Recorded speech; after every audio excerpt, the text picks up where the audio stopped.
Olá, boa tarde, seja muito bem-vindo. Nós estamos ao vivo, agora são 13 horas e 20 minutos pelo horário de Brasília. Eu sou o Kleber Werneck e a partir de agora você confere comigo as notícias do Brasil e do mundo nesta edição de sábado.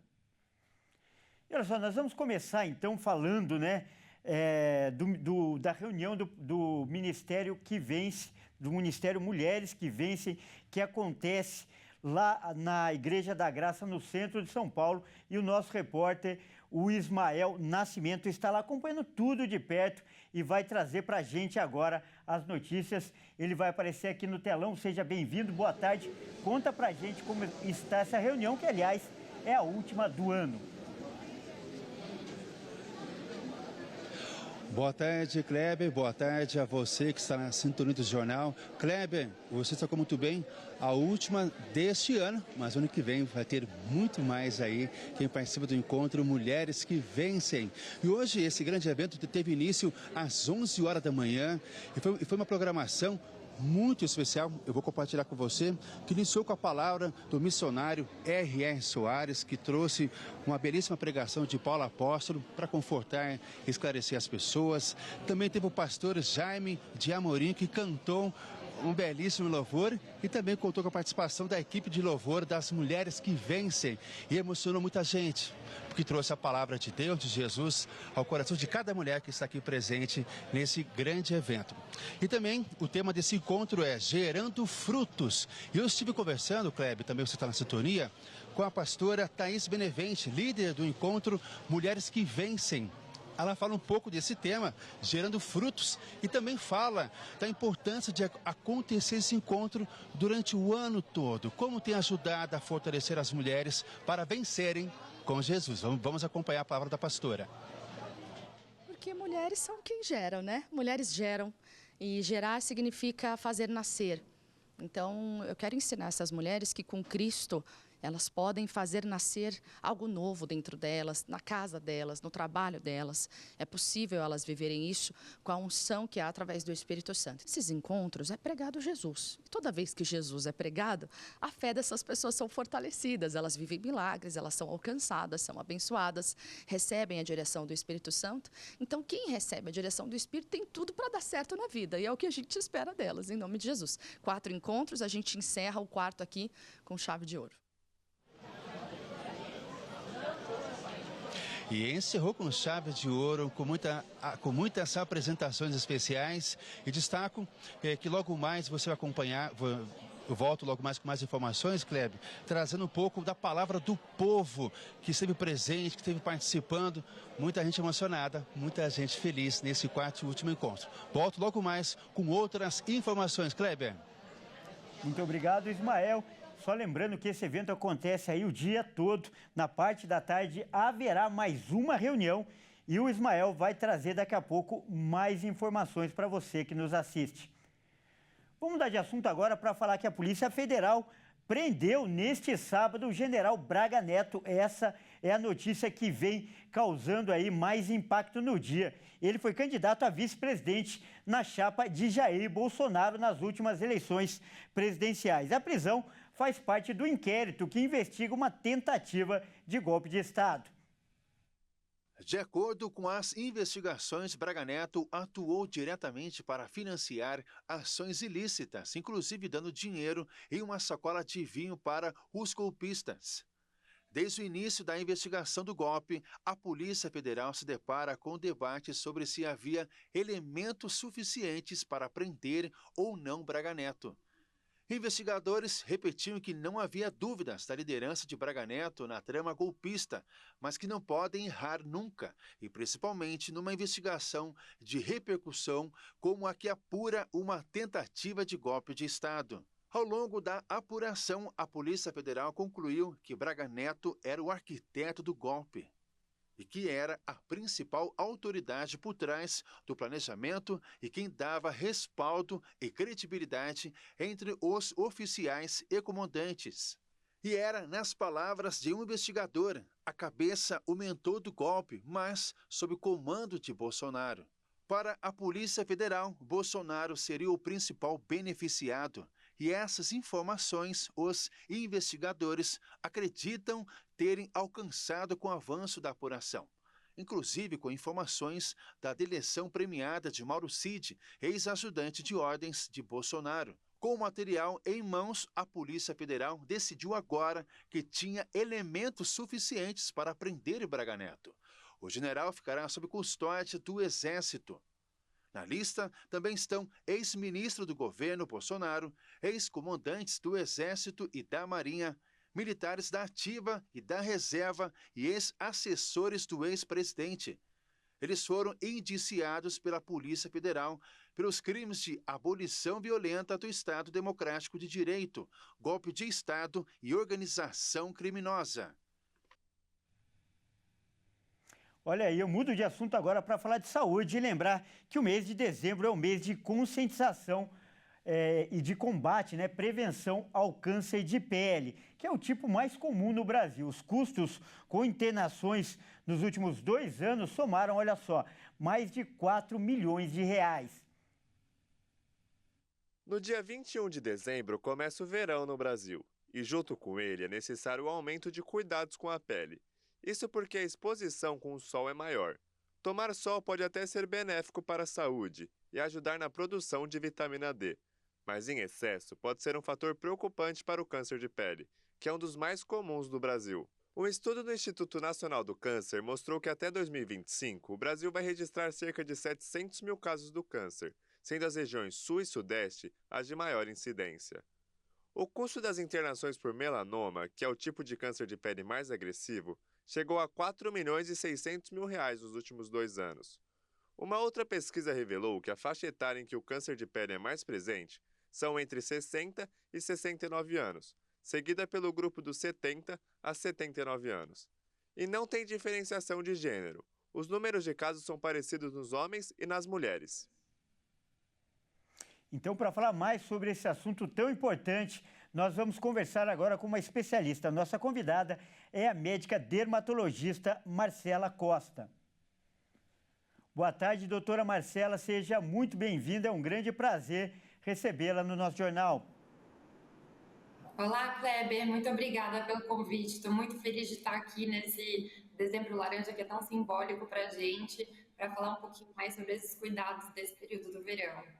Com certeza, doutora, uma notícia, importantíssima e que tem sim que ser comentada e bastante alertada, já que, como a gente viu, 1/3 dos casos de câncer no país são de pele. E por que, doutora, esses números são tão altos, já que a gente vê as campanhas sendo divulgadas cada vez mais? Eu acho que é uma questão que é multifatorial, acho que são várias coisas envolvidas, Então, o nosso país é um país muito privilegiado, a gente tem muito sol, mas isso traz alguns problemas também. A proteção solar, ela passa não só pelo uso consistente do protetor solar, mas tem algumas falhas, algumas dicas que as pessoas falham muito, que é reaplicar o protetor, passar novamente depois que nada, depois que sua, usar também a proteção física, como chapéu, boné, e as pessoas muitas vezes acham que o câncer vai ser uma coisa feia, e muitas vezes é uma pinta diferente que está crescendo, que tem algumas características que chamam atenção, que pode ser assimétrica, que pode ter mais de uma cor, ou às vezes até uma ferida que não cicatriza. Então é muito importante as pessoas entenderem que às vezes o câncer de pele não tem aquela cara feia que a gente espera. Às vezes é uma coisa que não levanta tanto alerta. Por isso que é tão importante a gente fazer um rastreio periodicamente, uma vez ao ano. Olha, e por isso também é tão importante a participação de especialistas como você para ensinar, de fato, ser didática, e orientar as pessoas a tomarem as medidas certas. Inclusive, uma pergunta que eu quero fazer é que existem 2 tipos de câncer de pele, como a gente viu na reportagem, o melanoma, e o não melanoma. E eu peço que você explique, por favor, para as pessoas que nos assistem, a diferença entre ambos. Claro, com certeza. Então, vamos começar sobre o mais comum? Os não melanomas são os mais comuns deles, são o carcinoma basocelular e o espinocelular. Eles geralmente se apresentam com uma bolinha avermelhada ou uma ferida que sangra, que não cicatriza, uma lesão que cresce um pouco mais rápido. Então, nem sempre vai ser uma pinta preta, tá? Qualquer coisa que fica ali 2, 3 meses e não cicatriza, tem que levantar um sinal de alerta e necessita ser examinada. Esses cânceres são um pouco menos agressivos, então o vaso celular a gente consegue operar, resolve, não dá metástase e geralmente não mata o paciente. Enquanto que o carcinoma espinocelular é intermediário, pode ser um pouco mais agressivo. Já o melanoma, ele tem tanta fama porque é o câncer de pele que realmente pode levar a metástase e à morte. E ele é mais comum em pacientes um pouco mais jovens. Então, ele se apresenta geralmente como uma pinta feia, assimétrica, que cresce. Qualquer pinta muito diferente das suas pintas é importante ser examinado também. Então, dá uma olhada nas suas pintas na frente do espelho, pede para um familiar dar uma olhada. Se tiver alguma coisa que levanta um alerta, marque o médico dermatologista para tirar essa dúvida. Doutora, para reforçar todo esse alerta que você está fazendo, o diagnóstico precoce é fundamental, não é mesmo? Afinal, se descoberto logo, o câncer de pele pode ter 90% de chances de cura.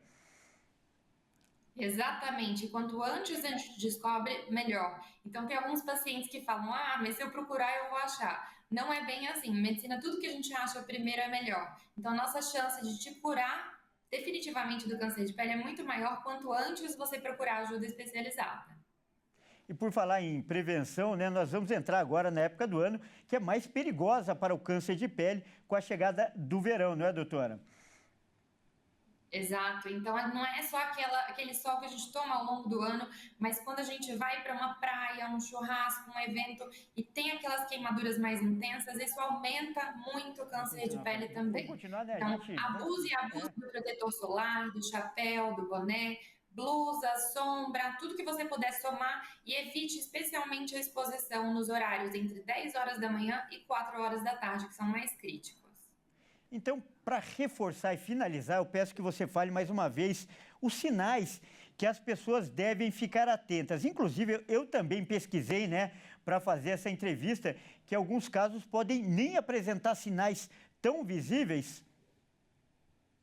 Exato. Então, a gente tem uma regra que é muito simples de lembrar, que é a regra do ABCD. Se a gente tem uma pinta ou uma ferida que tem uma assimetria, ela é diferente de um lado do outro, ela tem bordas irregulares, não é redondinha, ela tem mais de uma cor, o C é de cor, tá? O D, se ela tiver características diferentes, e o E de evolução. Então, se ela evoluiu e mudou ao longo do tempo, você olhou, eu tinha essa pinta, mas ela está mudando. Isso é um sinal de alerta. Se você não conseguir identificar, não se sentir seguro com essa avaliação, procure sempre o médico dermatologista para tirar a dúvida. O ideal é uma vez ao ano ir no médico para olhar todas as pintas do corpo. Tá certo, então nós acabamos de conversar com a doutora Marcela Costa. Doutora, quero agradecer muito a sua participação, em especial essa forma simples, didática, como você aborda o assunto e ajuda muito as pessoas que nos assistem. Muito obrigado. Agradeço, até a próxima. Até a próxima. Olha só, agora mudando de assunto, mas ainda falando de saúde, você já ouviu falar em dezembrite? Pois é, esse é sim um problema de saúde mental e emocional que costuma aparecer agora, no fim do ano. Vamos conferir aí nessa reportagem. As luzes de Natal, para algumas pessoas, despertam sentimentos nem sempre positivos. Para muitos, a chegada do fim de ano significa concluir metas, rever os familiares e começar um novo ano. Esse conjunto de fatores pode ser motivo de ansiedade e de estresse, que se intensificam nas vésperas do Natal e do Ano Novo. Esse acontecimento já ganhou até um nome popular, dezembrite. Especialistas dizem que dezembrite é um conceito que não existe na psicologia, na psiquiatria ou na psicanálise, mas os sentimentos associados a essa síndrome são muito reais. Para quem tem problemas emocionais, como por exemplo a ansiedade, a situação pode se agravar nessa época. E até mesmo para quem não tem transtornos de ansiedade ou outros problemas do tipo, pode se sentir afetado. E um dos motivos que dezembro está associado ao fim de ciclos. Isso faz com que pessoas analisem a vida delas e muitas vezes se sintam frustradas pelo que não conseguiram fazer. E também uma espécie de luto pelo ano que passou. No final do ano, também é comum passar por um processo de chamar para si todas as responsabilidades da vida. E com muitos compromissos como festas e reuniões, além da obrigação de comprar presentes, o estresse pode aumentar bastante. Por isso, é preciso ter muito cuidado, para que no mês de festas, presentes e reuniões não se torne um grande peso a ser carregado. Afinal, em janeiro começa tudo de novo, outra vez.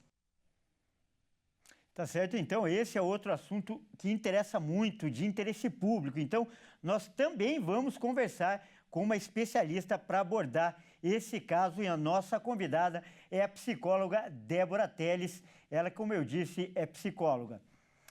Olha só, boa tarde, Débora, seja muito bem-vindo, muito bem-vinda, né? É um grande prazer recebê-la no nosso jornal. Prazer é todo meu, uma honra estar aqui falando com vocês. E olha, a gente viu aí, né, Débora, que alerta, né?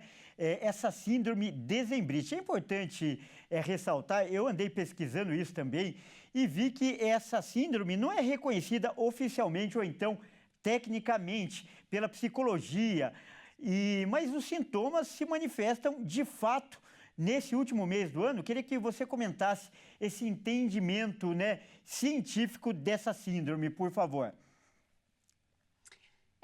Na verdade, a gente tinha um termo que muita gente conhece hoje, né, que são as doenças psicossomáticas, né? O que todo mundo acha que elas querem dizer? É alguma coisa que é de fundo emocional. Isso é o corriqueiro, né, da explicação. A gente usava esse termo justamente para justificar, né? Psicossomático quer dizer o quê? Psico, psique e soma é corpo. Então, são as doenças oriundas da psique que acabam derivando no corpo. Mas hoje em dia, né, baseado numa ciência, com evidência científica, a gente já sabe que todas as doenças são doenças que se originam na psique, né? A gente já entende o ser humano como um ser único e integrado. Então, não dá para a gente cindir. Por isso que é tão importante a gente, de fato, cuidar da saúde mental, né? Porque se a gente tem um conflito interno, ele vai gritar cada vez mais alto até ser escutado. Correto. E esse período que a gente vive agora, o mês de dezembro, é um período diferenciado em relação ao resto do ano por todas as circunstâncias que ele envolve? E, por exemplo, se a pessoa já tem um problema, uma predisposição para algum tipo de problema, isso pode se aflorar, se potencializar agora? Olha, isso pode, tá? A época do ano que a gente está vivendo é uma época festiva, né? Que fala muito de união, de família, de amor. Então, as pessoas ficam muito envoltas nesse conteúdo, né? Que reverbera na nossa sociedade. Então, com isso, vem uma idealização muito forte de como eu queria estar me sentindo, de como eu gostaria que o meu companheiro, minha companheira fosse, do tipo de relação que eu gostaria de ter, de como eu gostaria de me sentir na minha família, o clima que eu gostaria de ter no meu Natal. E acaba que a gente tem uma idealização muito grande, né? Então fica um contraste aí, e às vezes esse gap, esse delta é muito alto entre o que eu enxergo que eu tenho hoje e o que eu idealizo. Então a gente pode viver o que a gente chama de um luto da família ideal, né? É aquela que eu gostaria de ter. E isso acaba atrapalhando bastante, né? E evoca alguns sentimentos que nem sempre são gostosos da gente sentir. Correto. E também é uma época de fim de ciclo, afinal acaba um ano no calendário. E é um período de balanços, de avaliações, principalmente profissional, né? Sobre conquistas que foram feitas e outras que não foram alcançadas. Isso pode trazer frustração, principalmente, e aí eu acho um alerta importante, se houver comparação. Isso pode, mas também essa sensação de finitude, né? Ela vem acompanhada da possibilidade de um novo ciclo. Então, ao mesmo tempo que a gente pensa, puxa, eu não alcancei isso esse ano, o que vem imediatamente, ou o que tende a vir, é a possibilidade de uma renovação. E aí a gente faz aquelas metas, né? Olha, para o ano que vem eu vou, as mais clichês, né? Eu vou emagrecer não sei quantos quilos, eu vou mudar de emprego, eu vou juntar não sei quanto de dinheiro, porque justamente com a virada, né? Com a possibilidade de um renovo, vem, né, quase que esse chamado aí para uma nova oportunidade. Isso pode ser muito positivo se a gente fizer a leitura correta. Olha, que muito legal essa entrevista, tirando o peso das pessoas que assistem, né, dessa pressão que é exercida nessa época do ano. E sobre pressão, eu queria que você comentasse também a pressão social e comercial. Afinal, são muitos eventos e reuniões, além de campanhas publicitárias. Isso, né, praticamente incitando as pessoas a consumirem e a participarem de eventos. Isso pode aumentar também o estresse e a ansiedade? Qual é a dica que você dá para as pessoas lidarem com isso? Isso aí é um problema vigente que a gente tem importante aqui, né? A gente hoje, nós, né, Brasil, nós somos o número 1 de ansiedade do mundo. Então é um dado que a gente não consegue fugir, né? É uma coisa bastante expressiva hoje aqui na gente. Mas já com essa questão, né, de como é que a gente consegue lidar com isso ou não, a tonalidade do evento em si, das festas de finais de ano, somos nós que vamos dar. Então a gente pode escolher como a gente quer vencer esse Natal. Eu posso atribuir a ele um significado de que é somente uma data comercial, que existem pesquisas que dizem que Jesus nem poderia ter nascido nessa época, porque o clima lá não seria propício, enfim. Mas ainda assim, eu posso fazer uma escolha. Ou eu vou passar esse Natal pensando que é uma grande bobagem, a gente vai se arrumar todo mundo para ficar na sala, as mesmas pessoas de sempre, tem toda uma questão, né, de comércio, querendo fazer essa pressão justamente para que a gente gaste, consuma, mas eu também posso dar uma outra tonalidade.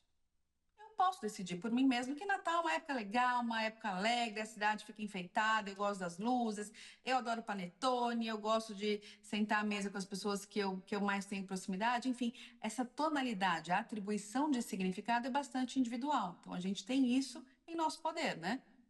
Correto. Agora eu peço que você dê uma dica ou até um conselho, né, para as pessoas que vão passar essas festas sozinhas por um motivo ou por outro. E também correm o risco aí de repente, ficar melancólicas. O que você diz para essas pessoas? Acho que é justamente pensar, né, o que cada um tem, pelo qual motivo eu realmente sou grato, o que eu posso fazer diferente, o que eu aprendi nesses tempos, né? E exercitar muito a flexibilidade, o perdão, a tolerância, né? Porque nós tendemos a ter um super-ego mais rígido, né? Que vem com muita força, com uma voz muito crítica em cima. Então, é justamente flexibilizar um pouco, não só com as pessoas, né? De maneira externa, mas também com a gente mesmo. Tá certo, então. Nós acabamos de conversar com a psicóloga Débora Teles. Débora, eu quero agradecer muitíssimo a sua participação, a sua simpatia. E como eu disse, é uma entrevista que tira o peso dos ombros das pessoas, muitas vezes um peso desnecessário, né, Débora? Isso mesmo. Muito obrigado, então. Um grande abraço. Um abraço para vocês. Tchau, tchau. Olha só, a gente vai mudar de assunto agora para voltar a falar ao vivo lá com o repórter Ismael Nascimento, ele que está acompanhando, né, o último encontro do ano do Ministério Mulheres que Vencem. E agora há pouco acabou aí a programação da manhã e agora à tarde vai acontecer aí mais um encontro, mais um culto, mas quem vai contar pra gente tá aqui no telão é o Ismael. Conta pra gente, Ismael.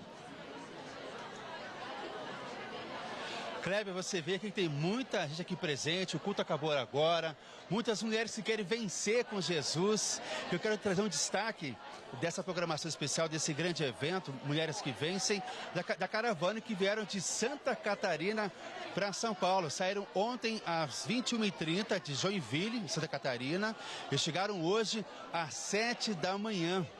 Foram 46 pessoas para estar aqui presente nesse grande evento Mulheres que Vencem. Aqui ao meu lado está a Fábia de Oliveira, que veio de Joinville, Santa Catarina. Ela que é técnica de contábil. Fábia, muita emoção após participar desse grande evento Mulheres que Vencem. Compartilha com a gente, eu sei que não foi fácil chegar até aqui de ontem para hoje e fazer parte também dessa caravana. Exatamente, não foi nem um pouco fácil, né? O ônibus já estava lotado. E eu agi a minha fé e eu queria muito vir para cá. E aí uma pessoa desistiu e aí acabou que eu consegui, na última hora, garantir a minha vaga para vir aqui no Congresso de Mulheres em São Paulo. E o meu coração se alegra muito de poder estar aqui nesse momento tão legal com as mulheres e ver o poder de Deus na vida de cada uma delas, a alegria no coração de cada uma delas, de poder estar aqui nesse evento maravilhoso. Eu compartilho com você de casa que a Fábia de Oliveira também veio pedir força para um desafio no campo da saúde. E aí, compartilha com a gente, como é que foi esse pedido para Jesus, para Deus, para vencer esse desafio? Então, eu estou há praticamente 1 ano com problema no joelho, mas eu não desisti.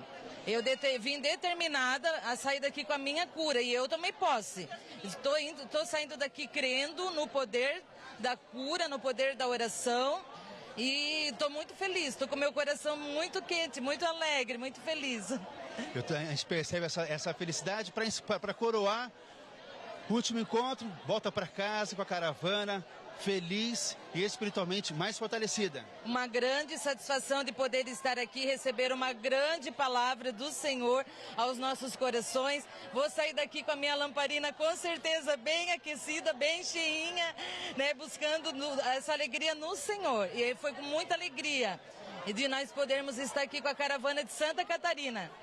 Fábia, imensamente muito obrigado pela atenção, bom retorno para casa, para você e todo mundo, que vocês recebam cada vez mais as bênçãos de Jesus. Muito obrigado, Fábia. Ó, Kleber, você de casa também, ainda terá o culto das 16 horas. Quem planeja vir para cá, mora aqui perto da Redondeza, aqui onde fica a Igreja Internacional da Graça de Deus, tem essa oportunidade para participar do culto das 16 horas e receber aí a força desse grande evento, Mulheres que Vencem. Kleber, eu fico por aqui, é uma honra participar. Abraços. Muito obrigado aí por essa bela cobertura. Ismael, nome bíblico, assim como Samuel. Muito obrigado pela cobertura. Olha só, a gente muda de assunto agora para falar das notícias internacionais. Os deputados, né, da Coreia do Sul aprovaram hoje o impeachment do presidente Yoon Suk-yeol. A decisão ocorreu pouco menos de 2 semanas após ele decretar e depois revogar uma lei marcial no país que restringia os direitos civis. O presidente havia enfrentado outra tentativa de impeachment no último sábado, mas só 2 deputados tinham apoiado a saída dele. Na votação de hoje, dos 300 deputados, 204 votaram a favor. Eram necessários 200 votos. Yeon declarou em um discurso televisionado que lutaria até o último minuto. Na primeira tentativa, os parlamentares que apoiam o presidente se ausentaram da votação. Na segunda, depois de muita articulação política, a oposição conseguiu que os aliados do governo também votassem. E diante da pressão popular, os próprios aliados votaram pelo impeachment do presidente. Agora, o Tribunal Constitucional sul-coreano tem 6 meses para realizar um julgamento aprovando ou rejeitando o pedido de afastamento do presidente. O primeiro-ministro Han Duck-soo assume o cargo de forma interina. Se o impeachment for confirmado, uma nova eleição presidencial tem que acontecer dentro de 60 dias. Bom, a gente muda de assunto porque agora é hora de falar de esportes aqui nessa edição de sábado. E quem está aqui ao meu lado traz as informações é o Pedro Veraldi. Boa tarde, Pedro, seja muito bem-vindo. E a gente vai começar, né, falando de uma lista, um ranking que foi divulgado hoje muito interessante, porque mostra as equipes mais valiosas do mundo, né, Pedro? E de todos os esportes, né? Não só do futebol. Isso mesmo, Kleber. Uma boa tarde a você, uma boa tarde a todos que nos assistem. Foi divulgado um ranking com 50 clubes mais caros do mundo. E quem dominou a lista foram os times de futebol, só que de futebol americano. Vamos conferir. A revista Forbes divulgou que as 50 equipes mais valiosas do mundo movimentaram 289 bilhões de dólares, cerca de 1 trilhão de reais em 2024. O número representa um crescimento de 13% em relação a 2023. O Dallas Cowboys da NFL liderou a lista pelo 9º ano consecutivo, com um valor de mercado de 10 bilhões de dólares. No top 10, nenhuma equipe de futebol. 6 posições são ocupadas por times da NFL, Liga de Futebol Americano, 2 da NBA, Liga de Basquete Americano, e uma da MLB, Liga Americana de Beisebol Profissional. O primeiro time de futebol a aparecer na lista é o Real Madrid, em 12º lugar. O time merengue é avaliado em mais de 6 bilhões de dólares. Ele é seguido por Manchester United, em 14º, valendo 6 bilhões de dólares. E o Barcelona em 20º, valendo 5 bilhões de dólares. Os contratos de mídia continuam sendo o principal motor dos valores das franquias. Cada time da NFL, que tem 29 representantes na lista, receberá 380 milhões de dólares anuais nos próximos 10 anos. Confira alguns números das equipes mais valiosas do mundo. Dallas Cowboys, 10 bilhões de dólares. Golden State Warriors, da NBA, 8 bilhões de dólares. Los Angeles Rams, da NFL, 7 bilhões de dólares. New York Yankees, 7 bilhões de dólares. New York Knicks, 7 bilhões de dólares, Real Madrid, 6 bilhões de dólares, Manchester United, 6 bilhões de dólares e Barcelona, 5 bilhões de dólares. Vamos falar agora de outro ranking, né? Com o fim da temporada, a CBF atualizou o ranking nacional de clubes, não é, Pedro? Atualizou sim, Kleber. A lista foi feita para as 2 modalidades, o futebol feminino e o masculino. E tem time que está liderando o ranking há 5 anos seguidos. A CBF divulgou o ranking nacional de clubes de futebol feminino. Pela 5ª vez consecutiva, o Corinthians aparece no topo da lista. As Brabas conquistaram 3 títulos em 2024. A Libertadores, a Supercopa e o Campeonato Brasileiro. O ranking é feito a partir de um cálculo sobre o desempenho das equipes em todas as séries do Brasileirão. O Corinthians se manteve na liderança com 12.000 pontos e o Palmeiras, campeão paulista, aparece na 4ª colocação. Confira o top 5 do ranking. Em primeiro, o Corinthians com 12.000, em segundo, a Ferroviária com 8.904, em terceiro, São Paulo com 8.824, em quarto, Palmeiras com 8.648 e em quinto, Internacional com 8.408. A CBF também atualizou o ranking do futebol masculino com algumas mudanças. O Flamengo continua na liderança do ranking. Campeão da Copa do Brasil, os cariocas somam 16.996 pontos. O São Paulo aparece na 2ª posição com 14.832 pontos. O campeão da Supercopa subiu uma posição em relação ao ano passado. Diferente do rival Palmeiras, que completa o top 3 após cair uma posição em comparação com o ano anterior. Confira o top 5 do ranking. Em primeiro, Flamengo, com 16.996 pontos. Em segundo, São Paulo, com 14.832 pontos. Em terceiro, Palmeiras, com 14.536 pontos. Em quarto, Corinthians, com 13.802 pontos. E em quinto, Atlético Mineiro, com 13.713 pontos. Olha, e essa é a época do ano em que o mercado da bola também fica muito agitado, inclusive, né, Pedro? Esse final de semana está sendo marcado por muitas movimentações. Isso mesmo, Kleber. O Santos busca reformular o elenco para a primeira divisão no ano que vem. Está de olho em vários jogadores. O Botafogo está sofrendo com uma possível debandada. Muitos rumores apontam saídas do campeão brasileiro e da Libertadores. O Fluminense está buscando um reforço de peso no ataque. Com o fim do Campeonato Brasileiro, da Libertadores e do Intercontinental, todos os times já encerraram seu calendário de competições oficiais. Porém, enquanto a bola não rola, as equipes estão se movimentando para fazer possíveis repaginações em seus elencos. O Santos, que acabou de subir da Série B sendo campeão com 68 pontos, busca reforços para poder brigar por uma boa posição na elite do Campeonato Brasileiro de 2025. Nomes como Rony, Dudu e Eric do Atlético Paranaense foram especulados no alvinegro praiano durante a semana. Porém, agora o alvo é Tiquinho Soares, do atual campeão do Brasil e da América, o Botafogo. O jogador perdeu espaço no time titular e começou a ter poucos minutos em campo no segundo semestre de 2024. O time de John Textor está sendo uma grande vitrine de jogadores para times do futebol nacional e internacional. Além de Tiquinho, outro nome que está sendo vinculado a uma possível saída do Fogão é o Eduardo. O jogador de 34 anos não ficará na equipe e está prestes a fechar um acordo com o Cruzeiro. A Raposa tenta fechar um contrato com o meia-campista até o fim de 2025. Ainda falando de times cariocas, o Fluminense busca reforçar seu arsenal ofensivo pensando no Super Mundial de Clubes que acontecerá em julho. E o nome que está sendo vinculado ao Gigante da Colina é o de Richarlison. Ex-camisa 9 da seleção e com passagens em times ingleses como Watford, Everton e Tottenham, o tricolor busca repatriar o pombo. Essa poderá ser a segunda passagem do jogador pela equipe carioca. Agora, falando do Palmeiras, a equipe paulista ganhou força na disputa pela contratação de Facundo Torres, jogador do Orlando City. O time paulista disputa a compra do jogador com o Cruz Azul do México. Ainda não existe nenhum acordo firmado, porém a concorrência com os mexicanos já não parece tão difícil quanto parecia. Bom, Kleber, essas foram as notícias do esporte. Eu fico por aqui. Até mais.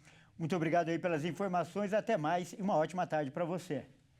Bom, essa edição também fica por aqui. Eu agradeço demais a sua companhia, a sua parceria. Continue ligado em nossa programação. Ótima tarde e até mais.